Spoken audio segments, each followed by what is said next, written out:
28 साल की एक लड़की रोज ही की तरह सुबह अपने ऑफिस जाने के लिए अपने घर से निकलती है, पर ना तो वो अपने ऑफिस पहुंचती है और ना ही वो कभी अपने घर वापस आती है। तो कहाँ गई वो लड़की? और क्या आज के इस मॉडर्न सीसीटीवी और सोशल मीडिया के जमाने में कोई ऐसे मिसिंग हो सकता है? चलिए देखते हैं हमारे आज के इस केस में, जिस केस ने मुंबई की पुलिस और कुछ सेलिब्रिटीज की भी नींद उड़ा दी थी। So welcome to the video guys. मेरा नाम है वैभव सिंह और आप देख रहे हैं रियल वॉइस।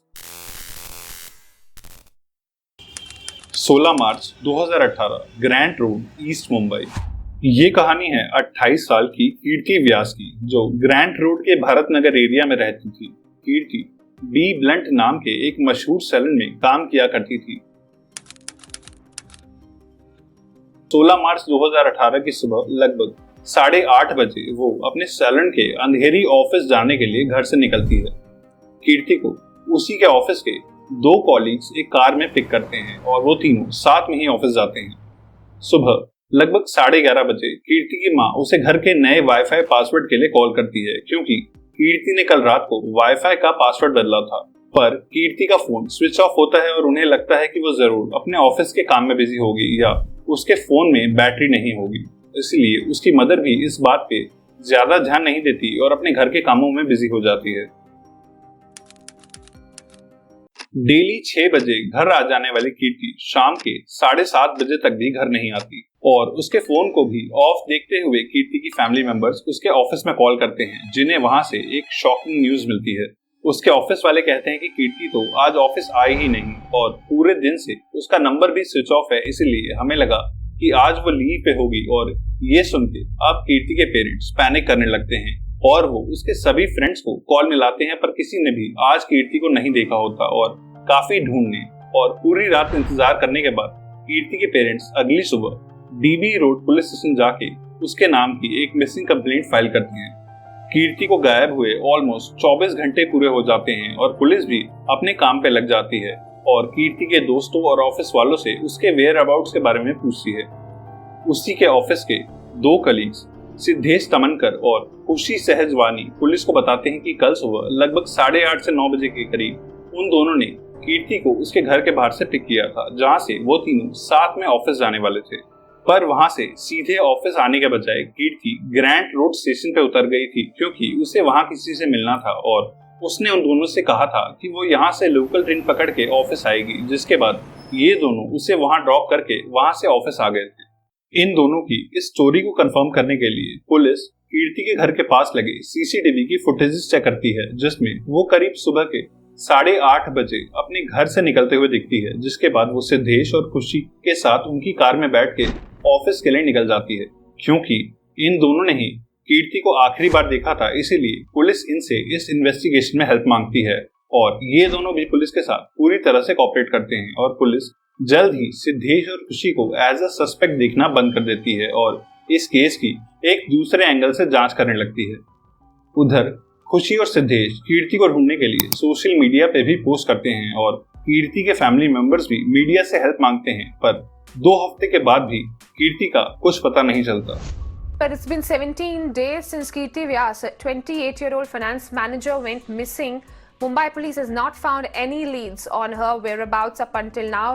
जब इस केस के बारे में सोशल मीडिया पे बातें होने लगती हैं, तब सभी लोग उस जगह के बारे में भी बात करने लगते हैं जहां कीर्ति काम किया करती थी, जिस जगह का नाम होता है B Blunt salon. B Blunt एक फेमस हेयर स्टाइलिंग ब्रांड है, जिसके पूरे मुंबई में कई आउटलेट्स हैं और इस सैलून की ओनर है अधूना भवानी। अधूना मशहूर एक्टर और डायरेक्टर फरहान अख्तर की एक्स वाइफ हैं, जिनका साल 2017 में डाइवोर्स हो गया था। और अधूना की एक एम्प्लॉय के सपोर्ट में फरहान अख्तर भी एक्स पे, जो पहले ट्विटर हुआ करता था, एक ट्वीट करते हैं और सभी से कीर्ति को ढूंढने के लिए हेल्प मांगते हैं। और फरहान अख्तर के इस ट्वीट से ये केस स्पॉटलाइट में आ जाता है, क्योंकि कीर्ति को गायब हुए अब तक 50 दिन हो चुके होते हैं और पुलिस के पास अभी भी इस केस में कोई लीड नहीं होती। ये तस्वीर है मुंबई की कीर्ति व्यास की। Kirti Vyas, a 28-year-old finance manager, went missing. Media, celebrities और पब्लिक के प्रेशर की वजह से ये केस पुलिस से मुंबई क्राइम ब्रांच को ट्रांसफर हो जाता है। क्राइम ब्रांच इस केस को बिल्कुल नए सिरे से देखना शुरू करती है और वो कीर्ति के मिसिंग होने वाले दिन यानी 16 मार्च 2018 की सुबह को फिर से रिक्रिएट करते हैं।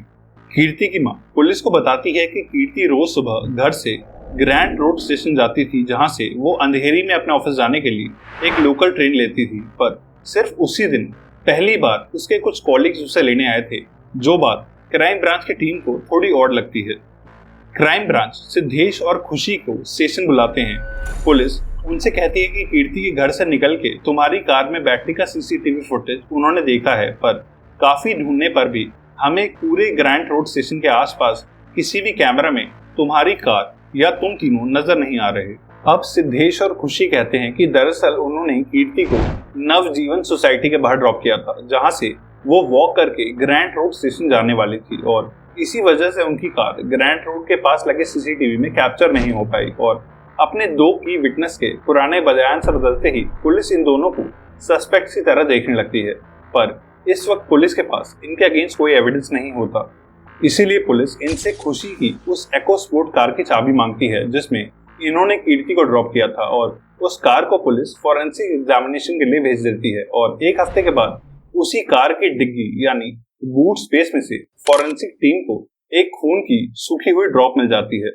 इस डिस्कवरी के बाद क्राइम ब्रांच की टीम कीर्ति के घर जाके उसके पेरेंट्स के ब्लड सैंपल्स लेती है, और जब इन दोनों सैंपल्स को डीएनए टेस्टिंग के लिए भेजा जाता है, तब रिजल्ट देख के सभी के रोंगटे खड़े हो जाते हैं, क्योंकि कीर्ति के पेरेंट्स और कार में मिले ब्लड का डीएनए सैंपल सेम होता है, जिसका सीधा मतलब है कि वो ब्लड ड्रॉप कीर्ति व्यास का ही था।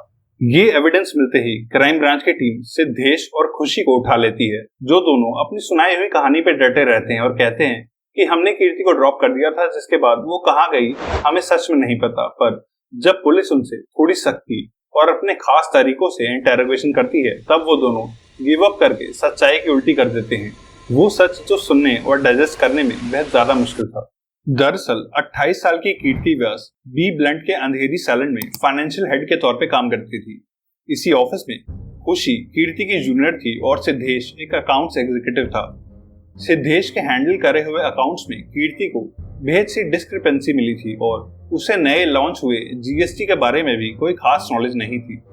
इसीलिए कई बार अपनी परफॉर्मेंस सुधारने की वार्निंग देने के बाद एक दिन कीर्ति ने उसे एक नोटिस ईमेल किया, जिसमें उसने अपने ऑफिस के कई सीनियर्स को भी सीसी किया था, जो बात खुशी को बिल्कुल पसंद नहीं आई, क्योंकि 42 साल की शादीशुदा खुशी सहजवानी का 28 साल के सिद्धेश तमनकर के साथ एक्स्ट्रा मैरिटल अफेयर चल रहा था, और कीर्ति के इशू करे हुए इस नोटिस से सिद्धेश की जॉब जा सकती थी, जिसके बाद उन दोनों का एक ही ऑफिस में मिलना और काम करना बेहद मुश्किल होने वाला था। इसी के कुछ दिनों बाद 16 मार्च को खुशी और सिद्धेश कीर्ति को उसके घर से ऑफिस जाने के लिए पिक करते हैं, और उससे बेहद फ्रेंडली मैनर में एक्ट करके उससे सिद्धेश की परफॉर्मेंस और अकाउंटिंग एरर्स को ओवरलुक करने को कहते हैं। पर कीर्ति कन्विंस नहीं होती और कहती है कि इसका फैसला टीम मीटिंग में लिया जाएगा। जिसके बाद खुशी कार को ड्राइव करते हुए एक सुनसान रास्ते पर ले जाती है, और सिद्धेश कीर्ति के गले में सीट बेल्ट फंसा के उसका गला घोटने लगता है, और उसे तब तक नहीं छोड़ता जब तक कीर्ति का बदन ठंडा नहीं पड़ जाता। पुलिस को ये भी पता चलता है कि कीर्ति ने मरने से पहले काफी स्ट्रगल किया था, जिसकी वजह से उसके गले और चेस्ट पे कुछ कट्स पड़ गए थे, और इसी से उसका थोड़ा सा खून उस गाड़ी में गिर गया था। इसके बाद करीब सुबह 10:30 बजे सिद्धेश ने कीर्ति की डेड बॉडी को कार के डिग्गी में फेंक दिया, और ये दोनों कार पार्क करके रोज ही की तरह अपने ऑफिस चले गए। और ऑफिस खत्म होने के बाद रात करीब 8 बजे ये दोनों अपनी कार लेके मुंबई के वडाला एरिया में जाते हैं, जहां ये दोनों मिलके कीर्ति की डेड बॉडी डिग्गी में से निकालते हैं और एक नाले में फेंक देते हैं, और बॉडी के पूरी तरह डूब जाने के बाद ये उस कार को अच्छे से धुलवाते हैं और अपने अपने घर चले जाते हैं। पर उस कार वॉश में पूरी तरह धुलने के बाद भी कीर्ति का एक बूंद खून उस कार के डिग्गी में रह गया था, और यही एक बूंद खून इस मर्डर को एक्सपोज कर देता है। सिद्धेश और खुशी ने कीर्ति का मर्डर करने और उसे नाले में फेंकने के बाद भी लगभग 2 महीने तक इनोसेंट बनने का नाटक किया। इन दोनों ने कीर्ति के पेरेंट्स से मिलके उन्हें दिलासा दिया कि कीर्ति वापस आ जाएगी, यहाँ तक कि सोशल मीडिया पे भी उसे ढूंढने का एक कैंपेन चलाया, जबकि इन दोनों को ही पता था कि वो अब कभी वापस नहीं आएगी। पुलिस ने खुशी और सिद्धेश को मर्डर, किडनैपिंग, सबूत मिटाने और पुलिस को मिसलीड करने के चार्जेस में जेल भेज दिया। Saturday is when both these people were picked up and arrested, both Siddhesh and Khushi, who were colleagues of Kirti Vyas. Police ने कीर्ति की डेड बॉडी को रिकवर करने की भी बेहद कोशिश की, पर मल्टीपल नालों और गहरी ड्रेन्स में ढूंढने के बाद भी पुलिस कभी कीर्ति के रिमेन्स नहीं ढूंढ पाई और कीर्ति की फैमिली को उसके क्रिमेशन की आज भी बस एक उम्मीद है।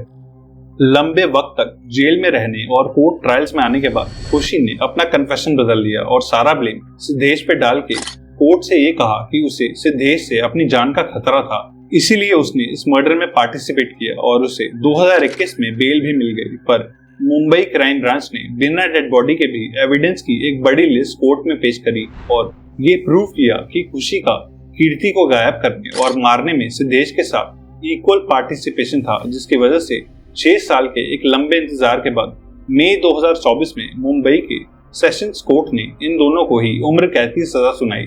Over 6 years after 28-year-old blunt salon executive Kirti Vyas went missing, a sessions court has held two of her colleagues, Siddhesh Tamankar and कीर्ति की फैमिली को इंसाफ तो मिल गया, पर उन्हें उसकी डेड बॉडी कभी नहीं मिली और वो आज भी उसे ढूंढने की कोशिश करते रहते हैं। सिद्धेश और खुशी को पूरा भरोसा था कि वो दोनों कभी पकड़े नहीं जाएंगे, पर कीर्ति के सिर्फ एक बूंद खून ने उनका सारा खेल खराब कर दिया।